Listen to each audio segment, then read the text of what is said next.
নমস্কার, সুভদ্রা রান্নাঘরে আমার সকল দর্শক বন্ধুকে জানাই স্বাগত। আমি শিউলি। আজকে আমি আবার একটা নতুন রেসিপি নিয়ে এসেছি। আজকে আমি তোমাদের বানিয়ে দেখাবো ধোকার ডালনা। তো তার জন্য আমি ডাল ভিজিয়ে রেখেছিলাম 5-6 ঘন্টা মতন। এই যে ডাল আমার ভিজে গেছে, ডালটা ধুয়ে পরিষ্কার করে রেখেছি, ছোলার ডাল। এবারে আমি ডালগুলোকে মিক্সিং জারের মধ্যে ঢেলে দিচ্ছি। তার সাথে দিচ্ছি কয়েক টুকরো আদা আর কাঁচা লঙ্কা। এগুলোকে আমি ভালো করে ব্লেন্ড করে নেব। তারপরে আমি দেখাবো তোমাদের আমি কি করছি। আমি গ্যাসের মধ্যে কড়া বসিয়ে দিয়েছি। তো এবারে ওর মধ্যে আমি একটু তেল দিয়ে দিচ্ছি।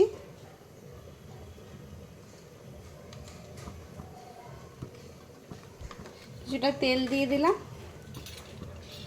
আর একটু জিরে ফোড়ন দিচ্ছি, একটা শুকনো লঙ্কা দিয়ে দিলাম ফোড়নে। আর আমার এদিকে ডালটা পেস্ট করা হয়ে গেছে, তোমাদের দেখায়। এই যে ডালটা বাটা হয়ে গেছে। ডালটা আমি খুব মিহি পেস্ট করিনি, একটু মানে ক্রাশ করার মতো দানা দানা রয়েছে, খুব দানা নেই। যাই হোক, তোমরা বুঝতে পারছো কীরকম পেস্ট করেছি। এবার আমি এটাকে তেলের মধ্যে দিয়ে দিচ্ছি।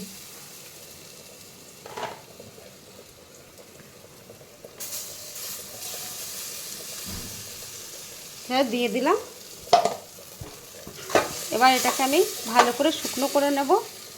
আর তার মধ্যে একটু আমি তো লবণ দিইনি, লবণ দিয়ে দিচ্ছি, আর একটু স্বাদ মতো চিনি দিয়ে দিচ্ছি। এবার আমি এটাকে ভালো করে নেড়ে পুরটা রেডি করে নেব। আমি এই থালাটার মধ্যে একটু সাদা তেল, রিফাইন্ড অয়েল ব্রাশ করে নিচ্ছি ভালো করে।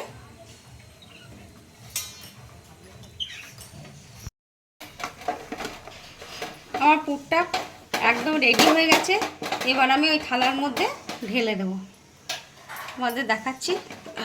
এই যে থালাতে আমি তেল ব্রাশ করে নিয়েছি, এই থালার মধ্যে এবার আমি ঢেলে এবার আমি এগুলো কেটে নেব, ধোকাগুলো।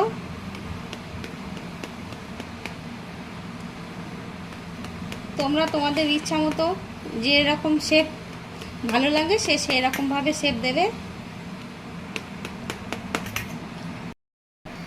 আমি এবার কেটে নিয়েছি। এই কাটাটা হচ্ছে আমি বরফি বরফি করে কেটেছি। এবারে এগুলোকে আমি একটা একটা করে তুলে এই যে তোমাদের দেখাচ্ছি, খুব সুন্দর হয়েছে। এগুলোকে আমি এবার একটা একটা করে তেলের মধ্যে ভেজে নেব। আমি কড়াতে তেল গরম করে দিয়েছি এবং এই যে দুটো ছেড়েও দিয়েছি, বরফি বরফি করে আমি কেটে দিয়েছি ধোকাগুলো।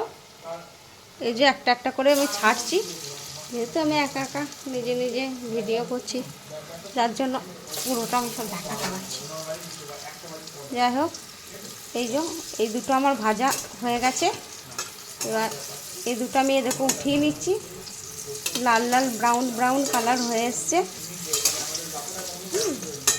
তোমরা এইভাবে একবার বানাবে, বানিয়ে খেয়ে দেখবে, অসম্ভব সুন্দর হয়। আর খুব ইজি ব্যাপার, কোনো ঝামেলা নেই, তাড়াতাড়ি হয়ে যাবে, সম্পূর্ণ নিরামিষ। এই যে আমি উল্টে দিচ্ছি একটা একটা করে।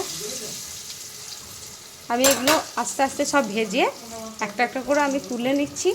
তুলে নিয়ে তারপর আমি তোমাদের দেখাবো। সমস্ত ধোকাগুলো ভেজে রেডি করে নিয়ে আমি তুলে নিয়েছি। এবারে কড়াতে সর্ষের তেল দিয়েছি। এটা সর্ষের তেলে রান্নাটা করব। আর ধোকাগুলো আমি কিন্তু রিফাইন্ড অয়েল ভেজে নিয়েছি। এবারে আমি ফোড়নে কতগুলো একটু জিরে দিয়ে দিলাম, আর কতগুলো গোটা গরম মশলা দিয়ে দিলাম, আর তেজপাতা, একটু হিং দিয়ে দিলাম ফোড়নে। এবারে আমি আলু আছে কয়েকটা, আলু শুধু তেলের মধ্যে ছেড়ে দিচ্ছি। কয়েক টুকরো টমেটো দিয়ে দিলাম।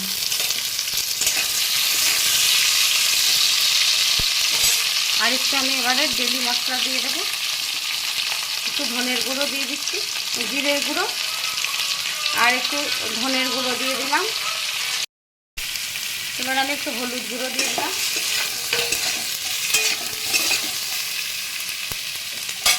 একটু আদা বাটা দিয়ে দিচ্ছি,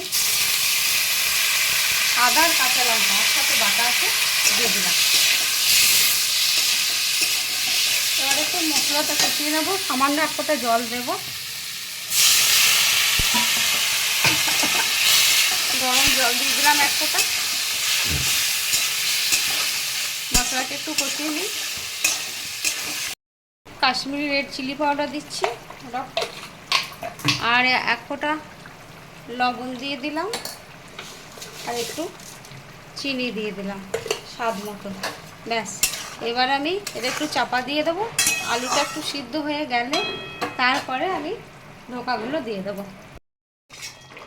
এবার আমি চাপাটা খুলে দিলাম, আমার আলুগুলো সব সিদ্ধ হয়ে গেছে। এবারে আমি ধোকাগুলো দিয়ে দিচ্ছি।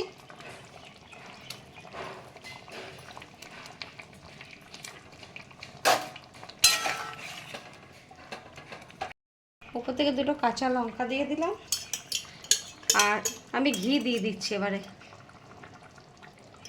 আমার নিজের ঘরে বানানো ঘি আমি দিয়ে দিলাম। এবারে আমি গ্যাসটা অফ করে দিচ্ছি, কিছুক্ষণ স্ট্যান্ডিং টাইমের জন্য রেখে দেবো, তারপরে আমি এটাকে সার্ভ করে দেবো। আমার রেডি ধোকার ডালনা। খুব সহজভাবে খুব তাড়াতাড়ি রান্না হয়ে গেছে। এরকমভাবে আমার মতো রান্না করবে, খুব সহজভাবে তাড়াতাড়ি হয়ে যাবে, কোনো ভয় নেই যে ধোকার ডালনা মানে বিশাল ব্যাপার, ওরকম কিছু না। যাই হোক, তো তোমরা আমার রেসিপিটি কেমন লাগলো একটু কমেন্টে জানাবে। আর তোমরা সবাই ভালো থাকবে, সুস্থ থাকবে। সকলকে অসংখ্য ধন্যবাদ, নমস্কার, অনেক অনেক ভালোবাসা।